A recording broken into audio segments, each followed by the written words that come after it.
do one thing. I'll read out the summary of the previous paragraph. Okay. Then we'll get the continuity and then we'll read. Okay.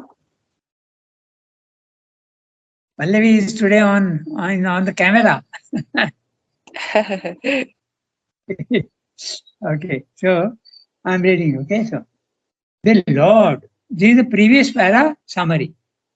The Lord, Ishvara, the Supreme Master, who is omniscient, sees what has to be done. This seeing is his will. It's a form of creative power. Okay? What he's seeing, it gets automatically done. Huh?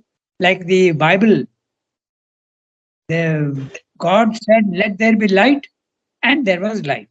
Okay, exactly like that. So whatever he is seeing becomes the will.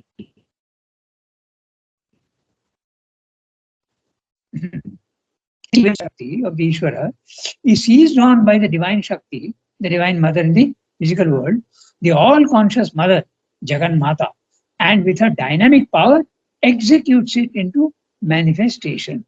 So it's like the divine is saying this has to be done, and in the physical world, the mother is the deputy. Okay. At the highest level, she is equal to the Lord. They are both together. But at the lower level, she obeys what the Lord is saying and she executes it. And who is that? Nature. Nature is doing everything. Nature is creating trees, creating human beings, creating animals. So she is doing what the divine has told her to do. Okay, the Ishvara. So, there is the omniscient Ishvara whose will is translated into a dynamic mechanism of manifestation by the universal nature, Prakriti. You can call her, if you want, Divine Mother, but at the universal level, she is unconscious and mechanical. She is just carrying out like a machine. Okay. But at the highest level, she is fully conscious. As it comes down, the law of diminution also starts becoming effective. Okay. So that's what happens. But the seeing and will is not like man's sight and will and action. It's a bringing out into manifestation that which is already present in Ishvara. Okay, just once again, I'll, yeah. So, this seeing of the Lord is not the seeing of man. There is a difference. And the seeing is, one second, yeah. But this seeing and will of the Lord is not like man seeing, sight, and will and action. It's a bringing out into manifestation that which is already present in the Ishvara, like the poet who brings out into poetry his inner real conceptions. Okay, exactly like spontaneous. It's a spontaneous and natural process, like light coming out from the sun. There is no effort, no motive, no purpose being attempted to be achieved. Okay, it's automatically it comes out, like the water that comes out of a glacier. Okay, exactly. There is no intention, nothing. It's just a natural action. Whatever is there potentially in the divine comes out and nature executes it in the physical world. If man reaches that level of the Ishvara, he has no desire, no responsibility, no action. All takes place in the peace, calm, light, power of the supporting, enveloping, and inhabiting divine. Okay. Now the supporting is the transcendent, the enveloping is the cosmic, and the inhabiting divine is the individual. Okay, the divine is there in all the three. So this is what he has said in the previous para. Now we shall read the para that we have to read today. Okay. So Sunki, have we read the para already?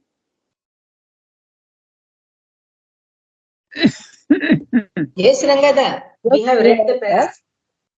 Yes. Okay. Yeah, you have to go through it, please. Okay, we'll do that. Each sentence we'll go through. But even before that highest approach to divinity, to identity is achieved, something of the supreme will can manifest in us as an imperative impulsion, a God-driven action. We then act by spontaneous self-determining force, but a fuller knowledge of meaning and aim arises only afterwards.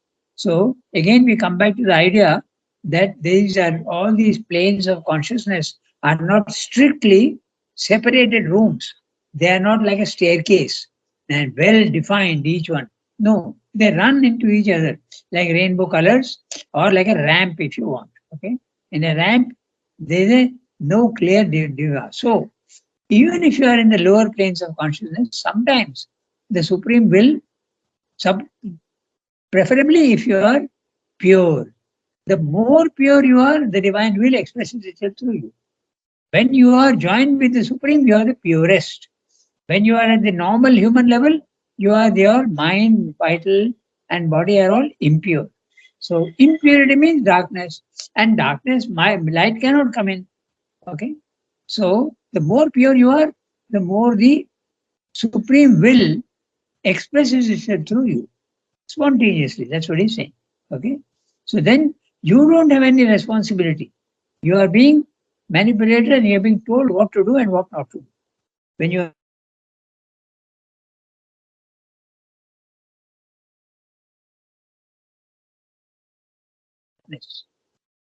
okay, connection gone. Okay, so can you hear me now? Yes, Rangada. Yes, we can Okay. hear you. Rangada. The connection went away and came back again. Okay, the Yeah. internet is fluctuating. Yeah. Okay, so this is what Sandra is saying, that even in the lower planes, sometimes you can be guided by the divine intentions. Okay, so I read the next sentence. Okay, and then you understand why you have been asked to do that later on. In the beginning, you may not know, but you just obey. You are pushed into a particular line of action, and you don't know why it is being done, but later on, you come to know why it was like that. One a good example is Sri Aurobindo was made to fail in the ICS examination. Later on, he came to know why it was necessary, because he couldn't have worked under the if he has to fight for India's freedom. How can he be a servant of the English government? He couldn't have been. So there was an intention behind that failure. So here also, you are made to do certain things and you don't exactly know why it is happening like that, but later on you come to know. Sometimes you come to know immediately. Like even those guidance of go to Chandranagar. I don't know if it is very clear to him, but he went immediately. Later on, it became clear to him why, because he had to meet mother in Pondicherry. Okay, so Chandranagar was the first step, and second was go to Pondicherry was the second step. Then it became clear to him. At that time, he didn't know that he has to go to Pondicherry or he has to meet the mother. He didn't have a clear idea. Okay, so this is what the guidance comes partly. That's what he's saying. Now I read the next sentence. Or the impulse to action may come as an inspiration or intuition. Okay? Suddenly you may feel that, oh, the divine wants me to do this. But you have to be very, very careful, because very often people say their desires, they say, oh, the divine wants me to do this. When you are impure, this sort of thing happens. So you have to be very, very honest with yourself. Okay, so that is not so easy. But the purer you are, the more honest you can be. The less pure you are and the more impure you are, the less is the honesty. Okay? You fool yourself very easily. So, or the impulse to action may come as an inspiration or intuition, but rather in the heart and body than in the mind. Okay. Here, an effective sight enters in. An effective sight. Sometimes you can see that why you are being asked to go in that direction. An effective sight enters in, but the complete and exact knowledge is still deferred and comes, if at all, later. So very clearly, some of those guidance to go to Pondicherry is a very interesting case. Okay? He didn't know exactly why he was being asked to do that. One obvious reason was that you are trying to escape from the English territory into French territory, but that was not the main idea at all. Many people are misinterpreting and saying Srivamdu ran away. Okay, but that's not true at all because he just obeyed the divine. Okay, I remember once I was in Delhi, and someone was saying that Srivamdu ran away. He was first of all fighting, but the moment the British wanted to arrest him, he ran away. He didn't run away at all. I raised my voice and told them, certainly not. He was just obeying the divine will. Okay? There's no intention of escaping. Okay? So that was the thing. Later on, he came to know why he was sent. Because he had to work with Mother, he had to collaborate with Mother for the descent of the supramental being, supramental plane. And that he could not have done alone. He had to be done with the aid of Mother, who was in the physical world and doing the work. That's what he's saying. No? In the beginning, he said, the divine has an intention and the divine Mother executes that intention. Exactly the same with Mother and Srivamdu, same thing. What he is doing, Mother is executing. When the yoga is imperfect, only some actions can be done in this way. Okay? Because you're not sure whether you are being commanded by the divine or you are, it's your vital desire. That happens very often. And at that time, you must wait and honestly, you must wait for more guidance. Okay? Very often it happens. How can I be sure that this divine wants me to do this? Could it not be that my vital is wanting this action? Okay. It can happen like that. When the yoga is perfect, all action becomes of this character. In other words, you have absolutely no responsibility. You are become an absolutely pure instrument. You are transparent, and the divine is using you like a puppet. Okay, but immediately the Western mind will say, "Puppet? My God, certainly not. We want to stand on our own." Okay, they will say that because they don't like to. They want to, always the individuality. They want to stress. But this slavery to God can be the happiest freedom. Okay, this we have to do. When you think that you are free and you are doing everything, you are actually a slave to nature. Okay, it's very clear. And when you are absolutely pure and the divine is moving you as on a chessboard like a pawn, okay, you can be the happiest and you are really free because the divine freedom is being expressed through you. Okay. We may indeed distinguish three stages of a growing progress by which first the personal will is occasionally or frequently enlightened or moved by supreme will or conscious force behind it. So it may come in two ways. First of all, your personal will is there, I need to do this. Okay. But it can be enlightened. Number one. Or it can even be moved. That means you get the power also to execute what the personal will is, by supreme will or conscious force behind it. When then constantly replaced, the next one, and last identified and merged in the divine power action. Okay, so a very interesting example also I'll give you. Okay, there was a couple who came to Ramana Maharshi, and they were quite elderly, more than 40, 45 years old, and they had no children. So they came and asked him that with your blessings, we would like to have one child. Okay? And now, Ramana Maharshi is completely identified with the supreme will. So, if the supreme will says, yes, you can grant them, it will come. But he's not using his own will at all. Okay? He is just open to the divine will. Sometimes it can happen that the divine will is coinciding with your own will, but sometimes it may not. So you are not doing anything, the divine is doing through you, and they got the child. Okay, so they think it is his blessings. Actually, it is not. It is the supreme will which is allowing that through him. So these are what Srivamdu is saying here. Three stages. First of all, your personal will is there, and you have no contact with the divine. That's you are in ignorance. Secondly, it starts, the divine will starts enlightening you, telling you don't do this, don't do this, frequent, occasionally or frequently. When the more pure you become, it more becomes more frequent. Okay? Or moved by supreme will or conscious soul behind. Then constantly replaced.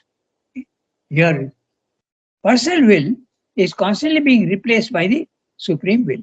You are made to act in a particular way. And last, identified and merged in the divine power action. So then you have absolutely nothing to do. You have just, you are a post office. You are a post office. The divine power is coming into you and it's getting expressed in the world. Okay, you are just a medium. And remember that the divine action in the physical world needs a medium. Okay? You must remember this. Okay, if you know the principle of a company, a commercial company, then it will become very clear why it is like that. Okay, the supreme, the executive manager, okay, the executive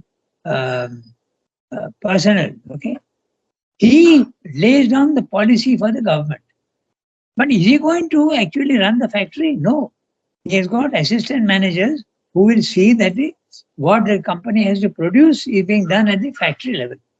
So, exactly in the same way, the divine will out of the transcendent works through the divine mother, the Shakti. Chit lays down the policy and Shakti executes the policy in the physical world.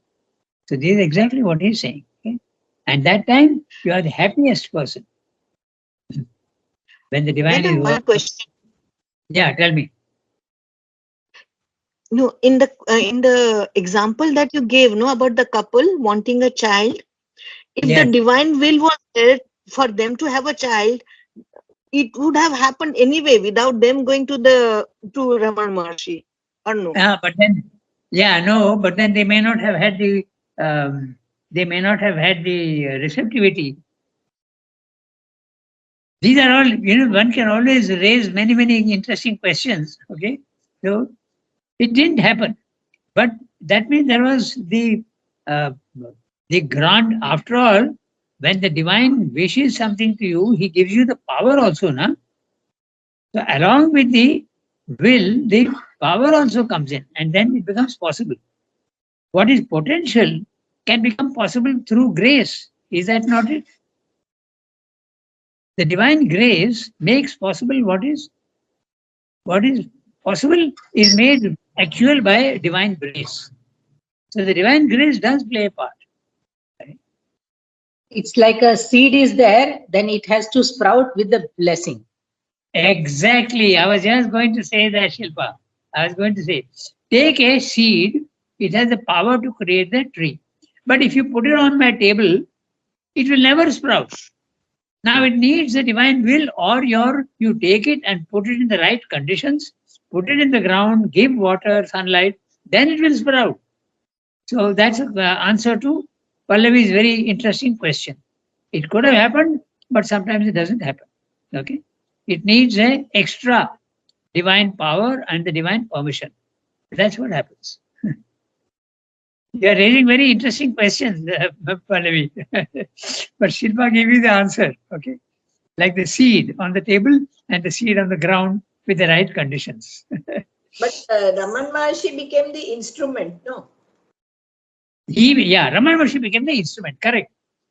And you can say instrument, and he was the one who allowed that grace to become real. You can say that, yeah. Okay, so we go to the next, I'm going to the next sentence, okay. The second is the stage when human intelligence is more and more replaced by a high illumined or intuitive spiritualized mind. When you go to the level 2 of the spiritual planes of consciousness, then your intelligence becomes more and more open, okay, and it gets illumined by the divine intention. Okay? The second is the stage when human intelligence is more and more replaced. Note the word more and more. There is a gradation by high illumined or intuitive spiritualized mind. The external human heart by the inner psychic heart. The senses by purified and selfless vital force.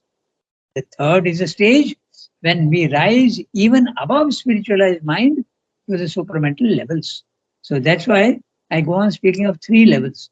Level one is the one in which normal human beings live. Okay, we have a mind, we have a body, and we have a vital, but they are all impure, and we struggle as much as we can. The second is when the soul or the consciousness rises to the spiritual planes of consciousness. And the spiritual planes of consciousness are higher mind, element mind, intuitive mind, and the overmind. Okay? So this, and when you are there, you are much purer and your mind can be more illumined. Okay? But at the third level, it's absolutely the supramental level. The third level is you are absolutely identified with the divine. And then the power also to change the lower is there. In the spiritual planes of consciousness, you can change your mind. The light is enough. You can change even your vital, but you can't change the body so easily. Okay? Changing the body in Sri Aurobindo language means becoming immortal, even the body, and free of disease. That would be the supramental body. Okay? The supramental being, and it's not created in the normal natural way. The supramental body is Swayambhu. It is created by will and its own will. It creates and it can dissolve also. Okay. So this is the third level. So you have three levels all the time. Okay. So that's what he's saying. So again, to summarize, okay, I'll quickly read the summary. Okay, so it goes like this. But even before the highest levels are reached, some impulsions of the Supreme Will can enter and influence and even seize us. The Savior is very so particular, can enter and seize you. If it seizes you, it completely makes you do what it wants.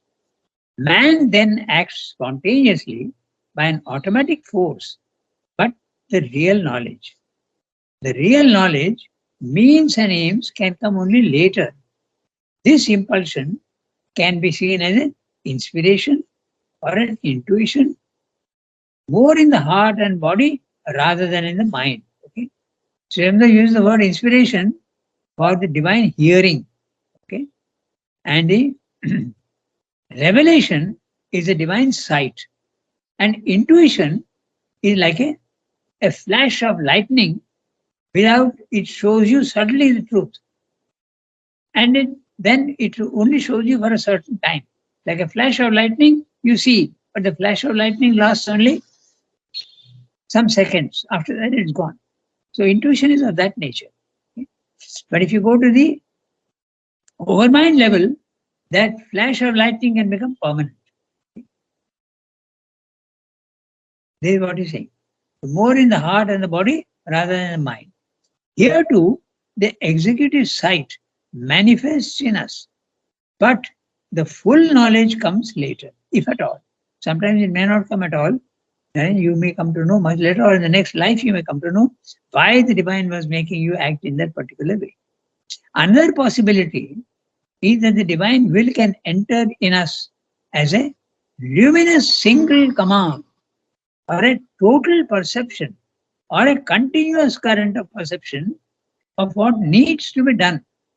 This direct command enters the individual will and thoughts and gets executed spontaneously by the body, life, and mind.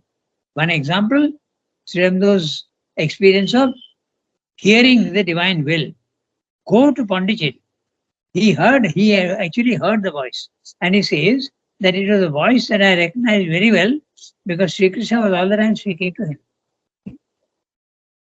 Now, then Sri Aurobindo is saying, but when the yoga is still young, that means imperfect. Only a few actions can be of this nature, which is a direct command and an automatic execution. But in some moments of intense, elevated consciousness, this type of action is possible. On the other hand, when the yoga has become perfect, all action is done in this way: a direct order and a directly executed action. No questions asked. The progress of the yoga can be said to have three stages. The first stage is when we are still in ignorance and controlled by the body mind life, outer nature. Second stage is when the spiritual knowledge replaces the mental ignorance. This is the spiritual planes of consciousness, level 2. The third level is when the supramental is reached. Okay? So this is what he's saying in the paragraph. Okay? So how much time do we have? Oh, we got plenty of time. We got 15 minutes. So we'll read the next one. Pallavi, Tuesday is Pallavi's day. Or sometimes Sarika's day also. So if Pallavi has the text, she can read. Okay, Rangada, I'll read. Okay, go ahead. The Lord has veiled himself. No, in all three stages. No, the Lord has veiled himself. No, in all three stages, the fundamental Yes, character. yes. You're right. You are right. Go ahead. In all three stages, the fundamental character of the liberated action is the same: a spontaneous working of Prakriti, no longer through or for the ego, but at the will and for the enjoyment of the Supreme Purusha. At a higher level, this becomes the truth of the Absolute and Universal Supreme, expressed through the individual soul and worked out consciously through the nature, no longer through a half perception and a diminished or distorted effectuation by the stumbling, ignorant, and all deforming energy of lower nature in us, but by the all wise, transcendent, and universal Mother. So now, Universal Mother at the lower level is mechanical and unconscious, but at the transcendent level, that means at the highest level, she is all wise and she is also all powerful. And Chit Shakti, she has also got the consciousness. The consciousness has got the power, and the power also has got consciousness at the highest level. In other words, you can say the Ishvara owns the Prakriti. Okay, or you can put it this way: the Ishvara owns the power, but the Divine Mother also has the consciousness. You can put it in that way. He is expanding. This small para is only expanding on what he said earlier. Again, we'll do one thing. It's a very small para. You can even do the next para today. All the three. I'm reading the summary. Very short para. All the three stages of the action of the liberated man continued in the physical world are the same. His action is not ego originated or ego induced. His liberated action is executed for and by the will and for the enjoyment of the Supreme Purusha. At an even higher level, the truth of the Universal Supreme is expressed through the individual. But now it is a fully conscious action and is carried by the individual nature, is carried out by the individual nature. This action now is not mechanical and unconscious, caused by universal nature, which is a distorted, diminished, stumbling, ignorant action. So it becomes absolutely conscious action. Even now, all of us, okay, they are being manipulated by the Prakriti. And we are not receiving the actual thing. We just obey Prakriti unconsciously. But when you rise to the higher level of consciousness, you realize that the universal nature is acting through you, and then you can, to a certain extent, make your contribution there. There is a semi-liberation, but not full liberation. Full liberation comes only at the third level. Okay. So, I think we have got time. We got 10 minutes, so we can read one more para. The Lord has willed himself. For us, it is the same. It is continuing. In my book, it is continuing. That's in your, but in mine, essay, CWSA, it is two different paras. Oh. Yes. Okay. Tarika, if That's you the have got, last. yeah, you can read. The Lord Have you has got? veiled, yeah. The Lord has veiled himself and his absolute wisdom and eternal consciousness in ignorant nature force and suffers her to drive the individual being. With its complicity as the ego, this lower, its complicity as the ego, this lower action of nature continues to prevail, often even in spite of man's half-lit imperfect efforts at a nobler motive and a purer self-knowledge. Our human effort at perfection fails or progresses very incompletely, owing to the force of nature's past actions in us, her past formations, her long-rooted associations. It turns towards a true and high-climbing success only when a greater knowledge or power than our own breaks through the lid of our ignorance and guides or takes up our personal will. For a human will is a misled and wandering ray that has parted from the supreme puissance. The period of slow emergence out of this lower working into a higher light and purer force is the valley of the shadow of death for the striver after perfection. It is a dreadful passage full of trials, sufferings, sorrows, obscurations, stumblings, errors, pitfalls. To abridge and elevate this ordeal or to penetrate it with the divine delight, faith is necessary. An increasing surrender of the mind to the knowledge that imposes itself from within, and above all, a true aspiration and a right and unfaltering and sincere practice. Practice unfalteringly, says the Gita, with a heart free from despondency, the yoga.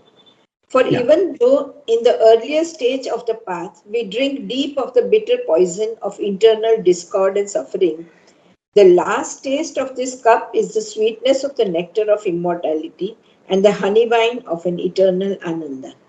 Yeah. This is in the Gita, it's there. When you are doing yoga, it's very interesting. When you are not doing yoga, you enjoy your vital desires. But in the end, it becomes like a poison. Okay. But when you are doing yoga, in the beginning, the effort is like poison. But in the end, it is like nectar. That's the Gita. And I appreciate your getting confused about the. So actually, because the uh, quotation marks are a little strangely put. Okay. So, Mhm. not strange, there's a logic to it, and that's what I want to discuss with you just now. The sentence is actually practice unfalteringly the yoga. Practice unfalteringly the yoga. But Uh-huh. that's outside the quotation marks. Yeah. So that's why the confusion. Okay. So when he's putting practice unfalteringly, it is the Gita. Okay. Anil Vinna Chetasa, with a heart free from despondency. Okay. So, or even though in the earlier stage of the path we drink deep of the bitter poison of internal discord and suffering, the last taste of this cup is the sweetness of the nectar of immortality and the honey wine of eternal life. The Gita has got beautiful images. So this is one of those beautiful images that normal humans, they taste their enjoyments and it's very, very pleasant in the beginning. It's like nectar. But those desires themselves, they will end up in absolutely bad experiences because your desires cannot always be fulfilled. and then it will be like bitter poison. But in the yoga, the poison comes in the beginning, and in the end, it becomes absolute ananda. And why does it come in the beginning? Because you are imperfect and you are working in the shadow of death, as Rabbi is saying. And look at this, look at the expression. It's a dreadful passage, full of trials, sufferings, sorrows, obscurations, stumblings, errors, pitfalls. This is when you are trying to do yoga on your own. But there is one thing which Sridhar mentions very clearly, that it will avoid all these things, and that is to get the psychic forward. If the psychic comes forward, the difficulties won't disappear, but your attitude to them will be so that you will not suffer. Okay, you will take it as part of your life. So this is the thing. That's why Sridhar says in integral yoga, the first step is to get the psychic forward. And how do you get the psychic forward? Okay, do you pull it out with a forceps, like you sometimes bring out a child out of the mother? No, you have to use your emotional being. You have to have devotion and love for the divine. That will slowly bring the psychic forward. Constant remembrance and constant offering. Everything that you do, if you start offering to the divine, you are eating, remember the divine and offer your food to him. You are going out of the house, remember and ask for protection. When you come down just before sleeping, also you can just remember the divine and ask for, because in sleep, one often goes out of the body. And if you go out of the body and have a bad experience in the vital world, it can be like a nightmare. So you can ask for protection. Okay? Mother and Sandra said that. You ask for, remember and ask for protection. And when you get up, the first thing you must think of is the divine. So this way, the psychic can come forward. That's the first psychic transformation. The second is the spiritual transformation. You rise to the higher level of consciousness. You are not now lodged in your body, mind, life, but your consciousness above, but using the body, mind, life for action in the physical world. And the third is the supramental. Supramentalization will give you absolutely, you will go to the next level of evolution. That's those yoga. Triple Rangan, transformation. Rangan, Yeah, tell that me. question. No, in the first one, when you said no, you remember and offer that Yeah. the psychic will come forward. But usually, when we remember, it is always for selfish reasons. It is not for the That's psychic right. being to come forward. That's right. No, but you have to, doesn't matter if it is selfish, offer it to the divine. Okay. For instance, I'm telling you, suppose you are going to eat and your is a dish which you like very much. Okay. So you are anticipating and your mouth is also watering with saliva. Okay. Doesn't matter. Offer it to the Lord. Okay. In fact, Mother says something very interesting. She told Udar once that if before eating you remember me and offer the food to me, you will see that even the food tastes better. Okay. And ultimately, the ananda will be even without the food. Okay. Basically, it is that you have to become more and more conscious, no? That's right. That's right. Yourself. Yes. More conscious. And that is part of the whole thing. As you go on offering, you will become more and more conscious. That's the thing. Ranganath, one question. What is the word for Sanskrit you said in free from despondency? Anirvinna chetasa. Anirvinna chetasa. Nirvinna. Vinna, okay, is the nirvinna. Okay. Nirvid is to suffer. So without discouragement and without suffering, anirvinna chetasa, by consciousness. That does not get depressed. That's what it is. Okay. Okay. I see that Archana Di is not there today on the line. I wonder why. What happened to her? I don't know. But anyway. Okay, au revoir, everybody. She said she had gone home, no?